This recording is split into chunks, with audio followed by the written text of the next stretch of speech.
বৃষ্টি ভেজা দিনে লালনের গানের কিংবদন্তি শিল্পী ফরিদা পারভীনের প্রতি শেষ শ্রদ্ধা জানিয়েছেন সর্বস্তরের মানুষ। আজ কেন্দ্রীয় শহীদ মিনারে নেওয়া হয় ফরিদা পারভীনের মরদেহ। সেখানে সঙ্গীতাঙ্গনের বিশিষ্টজন, ভক্ত, অনুরাগীদের ভালোবাসায় সিক্ত হন লালন সঙ্গীতের এই সম্রাজ্ঞী। এরপর ঢাকা বিশ্ববিদ্যালয়ের কেন্দ্রীয় মসজিদে হয় জানাজা।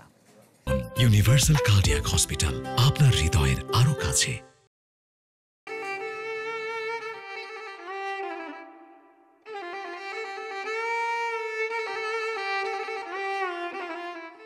সকাল থেকে মুষলধারে বৃষ্টি।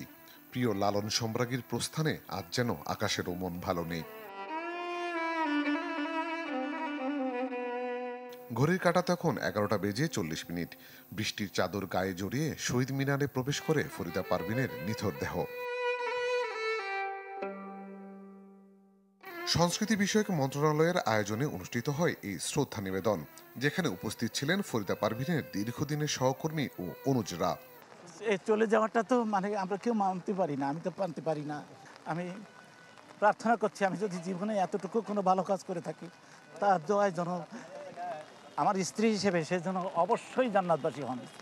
এই শূন্যতাকে পূরণ করার জন্য সম্মিলিতভাবে আমাদের সবাইকে সচেষ্ট হতে হবে, যেন দেশ এবং জাতিকে আমরা এই ধরনের শিল্পীর নতুন মেধাবীর থেকে আমরা আবার রূপান্তর করতে পারি।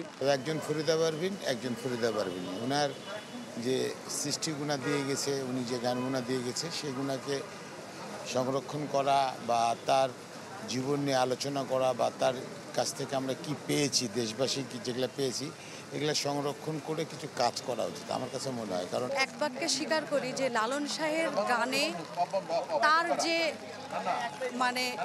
সৃষ্টি, এবং উনি লালন দেশের গণ্ডি পেরিয়ে দেশের বাইরে যেভাবে লালন শাহের গানকে সমৃদ্ধ করেছেন, এটা অভাবনীয়।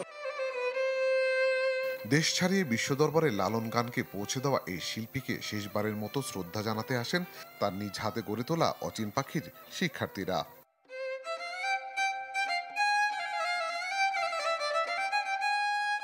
শহীদ মিনারে শ্রদ্ধা নিবেদন শেষে মরদেহ নিয়ে যাওয়া হয় ঢাকা বিশ্ববিদ্যালয়ের কেন্দ্রীয় জামি মসজিদে। সেখানে জানাজা শেষে ফরিদা পারভীনের নিথর দেহ রওনা দেয় কুষ্টিয়ার উদ্দেশ্যে।